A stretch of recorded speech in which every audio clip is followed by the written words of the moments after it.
que mais me emocionou na minha vida profissional, com a paralela que é a vida pessoal, uma coisa não se desvincula da outra, vou te explicar por quê. Quando eu fui para Brasópolis, eu perguntei à minha esposa se ela queria morar numa cidade ou na roça. Ela disse, não, eu não quero cidade, eu quero morar na roça. Então, eu fiz a loucura de comprar 40 mil metros quadrados de terra no começo da estrada do observatório. E deu certo. Nós construímos uma casa para meus pais e uma casa para nós, mais na parte alta do terreno. Eu virei, nas horas vagas, sitiante. Eu não era bem fazendeiro, mas sitiante. Plantei milho, plantei feijão, tinha um empregado da região e foi uma experiência fabulosa porque nós tínhamos vizinhos colonos.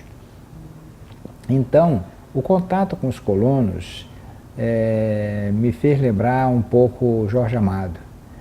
O problema é justamente que você vê uma diferença tão grande entre fazendeiro e colono que isso impressionou a gente de uma forma muito ruim.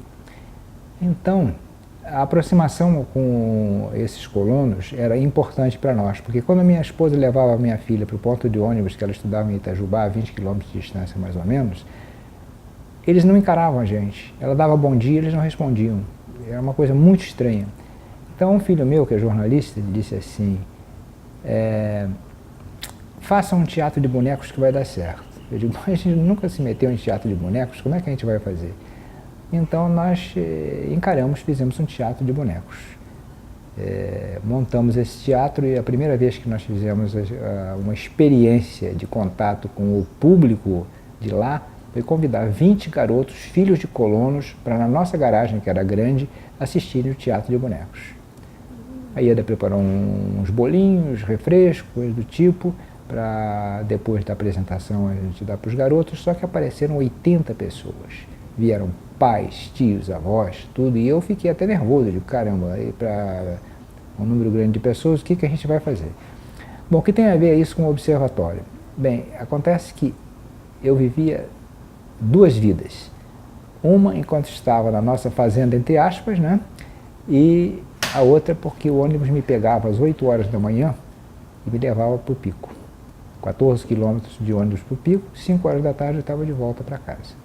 Então, essa ligação, para mim, e a ligação com as outras pessoas, foi uma coisa muito importante. Nós conseguimos cativar as crianças, a Ieda distribuía livros, emprestava livros para eles lerem, e um dos garotos, chamado Clésio, que morava logo no comecinho da estrada do observatório, junto da rodovia, nós tivemos a grata satisfação de ver esse garoto, que era muito esperto, ser candidato a prefeito de Brasópolis, anos depois, muitos anos depois. A ligação também com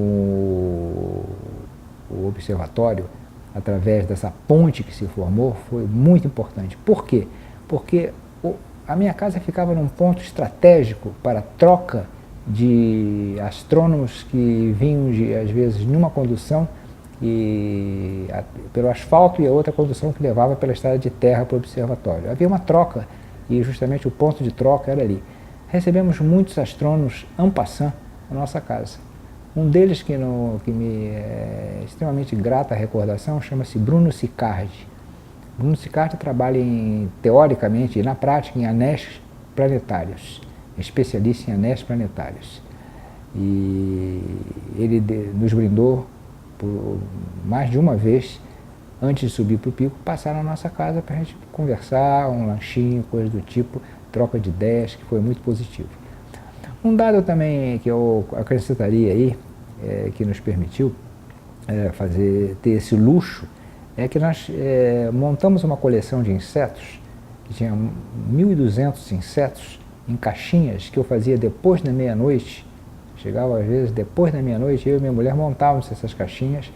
Ela consultou fontes que permitiram a gente classificar esses insetos e, curiosamente, havia uma mariposa chamada Urania rifilus e havia uma outra mariposa chamada Saturnoidea. da família Saturnoide. Até brincava com o pessoal quando ia lá em casa, eu mostrava assim, pingavam os astrônomos, eu digo, olha, isso aqui você não conhece. Era uma mariposa belíssima, que tinha uns vasados transparentes na asa. Então esse ponto para nós é morar num lugar como esse.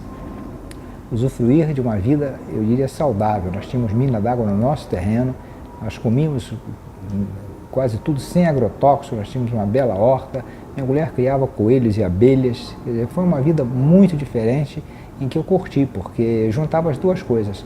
Eu diria um astrônomo com os pés bem na terra. É isso aí.